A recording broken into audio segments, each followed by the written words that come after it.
All right, friends, it is almost time. It's almost time. I show 1 minute to go, so I am just going to get organized here as you guys start to file into the room, so to speak. Ruth Ann, how the heck are you? Ruth Ann was one of our speakers in years past, so it is so good to see you here as well. This is, I'm beside myself with gratitude. Rebecca, how are you? I see some familiar names here. I love, love, love, love, love this. So I'm going to let everybody sort of file into the room, and then I got a little bit of housekeeping stuff I'm going to do, and then we'll dive into the night. I saw Wayne here earlier. Wayne is our first presenter tonight, and I am really, really excited about that. So I'm going to give it another minute as people file in, and then I'll dive into sort of the formality of it, except I think you're going to find pretty much anything I run, there's not a whole lot of formality to it. So I hope we can have a little bit of fun. We got Q&A, can't access chat. Thank you, Rebecca. All right, let me see if I can figure out the chat thing.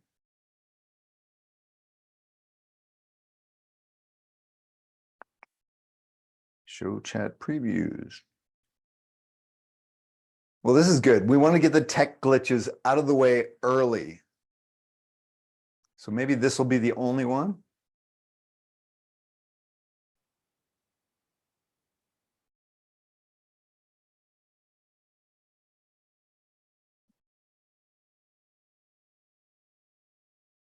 Okay, so I can chat. Attendees can chat with no one. How about attendees can chat with everyone? Yeah, this is you guys are in the Q&A. There we go. Boom. Thank you, Rebecca, for pointing that out. I love it, love it, love it. You guys, this is so good. I probably should have I probably should have left this as a meeting, not a webinar, so I could see everybody's faces. Maybe I'll do that tomorrow night for the kickoff as we get going. So it is 6:16. I don't think I've got 15 minutes of opening remarks, but I am going to try and jump to it so I don't miss anything. So I have you guys minimized a little bit now. So if something glitches and goes sideways, I may not know about it right away. But let's just hope that doesn't happen. All right, friends, let's dive in. You know what? Hang on one sec. All right, we got 53 plus. All right. You know what? Yeah, let's do this thing. Let's do this thing. All right, my friends, so excited to see all of you here. I am absolutely thrilled. Love Letter to Men is brought to you by the Alberta Men's Collaborative. And I just have to say a huge thank you to the entire committee, the Alberta Men's Collaborative, that helped make this thing come together. This is our third annual Love Letter to Men, a men's mental health conference. This started, well, you know what? I'll come back to the Alberta Men's Collaborative and where we came from and how this thing came together. But this is not the Mike Cameron show by any stretch of the imagination. There was an entire group behind putting this thing together. So I want to say a hats off to everybody that's been a part of the Alberta Men's Collaborative to make this thing happen. It takes a village, it takes a community to make this stuff come together. I also want to acknowledge I am down in Canmore right now, so I want to acknowledge that I am sitting on Treaty 7 territory, which includes, and bear with me, forgive me if I mispronounce names, and you're welcome to correct me, which includes the Blackfoot Confederacy Nations of the Siksika, Genewa, Bigini, Tsuut'ina First Nation, our neighbors at the Aithka, Stoney Nakoda Nation, Also home to the Métis Nation of Alberta Region 3 with the historical Northwest Métis homeland.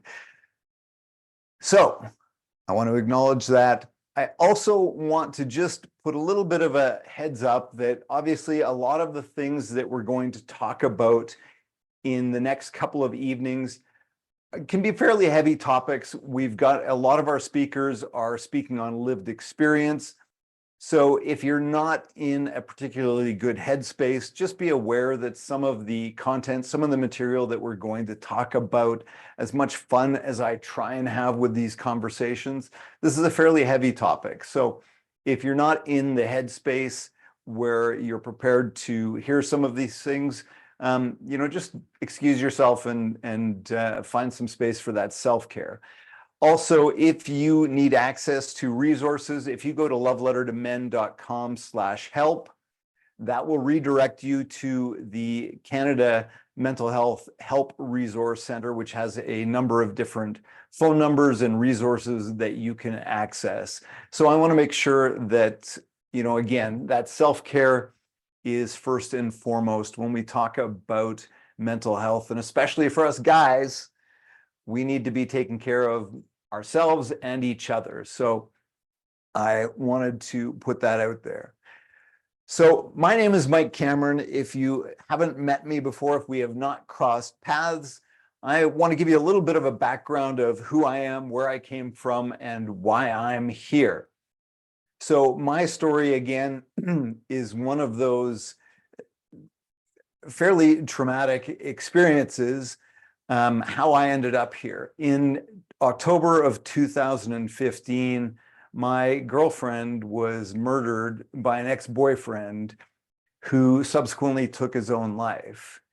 And, at that time, I had lots of folks, excuse me, that wanted me to go after the justice system, which had certainly let her down. She'd done all the right things, filed the right paperwork, had the restraining order.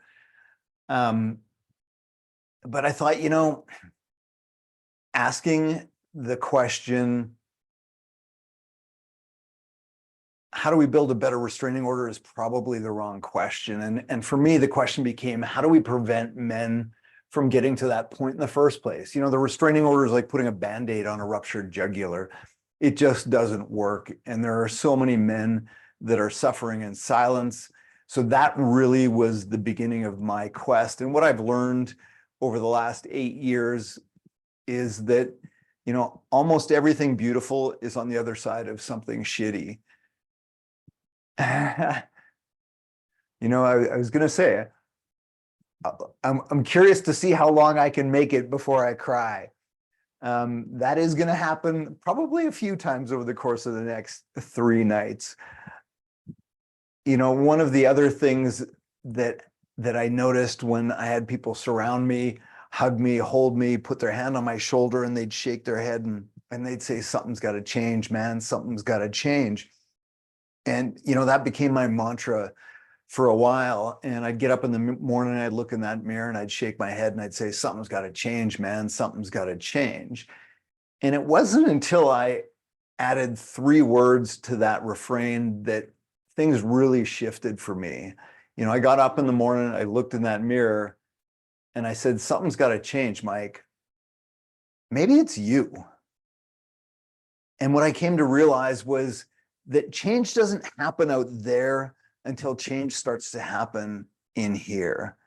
And that's when I set upon this quest to have these conversations about how do we support the men in our community. And that's led me down this beautiful path where I now get to connect with all of you. So I'm incredibly grateful for that.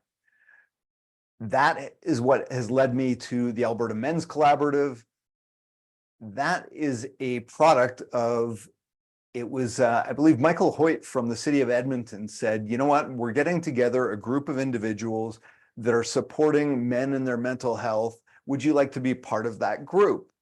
And I said, 100%. One of the struggles I've had, or one of the challenges I've seen, is that there's a lot of us doing great work, but we tend to do it in silos. Even though we talk about the need for us to collaborate and come together, we still, as men, seem to have this lone wolf mentality. So when I had the opportunity to meet with a group of individuals and organizations that were all doing some great work in the men's space, I was all over that. Out of that, again, the intent of that was not to create new programs, not to create new things. It was really just to create a space for all of us to come together and say, hey, Mike, what are you working on? What are you working on? What are you working on? And so we can all support each other in the work that needs to be done. There's no shortage of work that needs to be done when it comes to men and mental health. Out of that, the group said, you know what? We should put together a conference. And again, this happened during COVID. So we put together this Love Letter to Men, a virtual conference for men's mental health. I'll give you a quick rundown of our mission at the Alberta Men's Collaborative is to actively explore, consolidate, and promote evidence-informed best and promising practices that support the health and well-being of those who identify as men.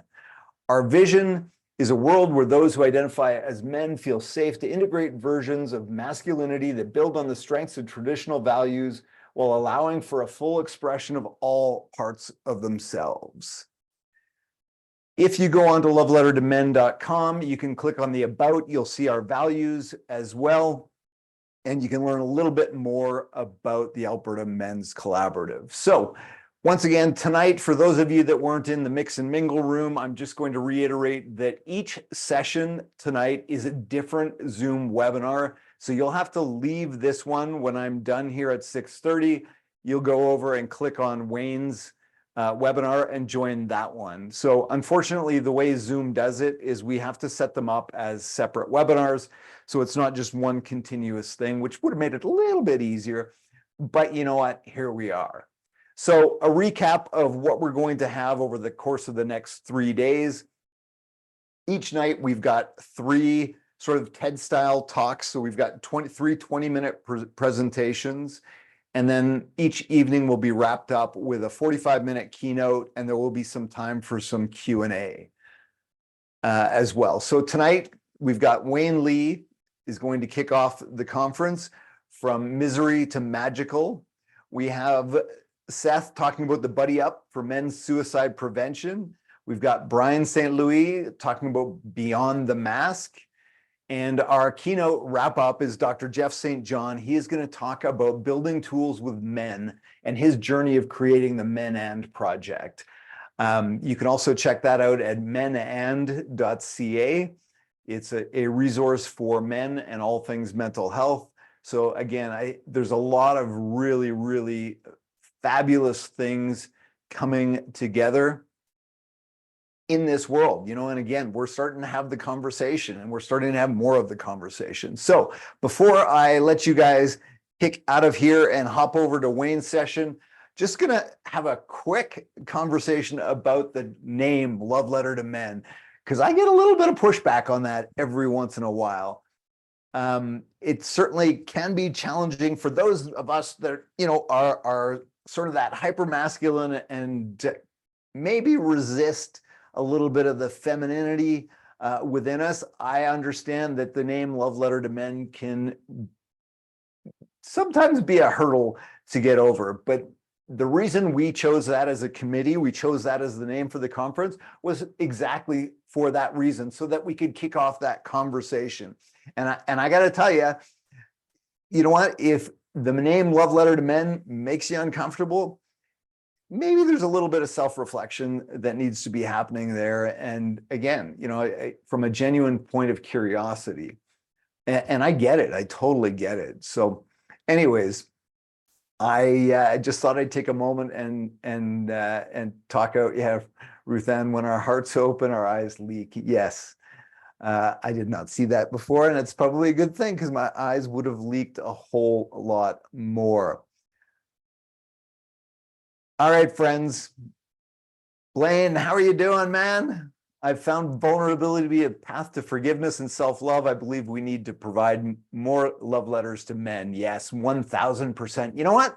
Maybe that's going to be a challenge for all of you watching. I think you've all got my email address. Send me a love letter to men. Send me a generic love letter to men. Dear men, I would love that. Maybe that would be super fun if we could capture love letters to men. All right, friends, I'm going to call that a conference kickoff wrap. We can now head over to Wayne's session. I'm going to do a very brief introduction of Wayne, and then we're doing this thing. All right, friends, I will see you over in Wayne's session.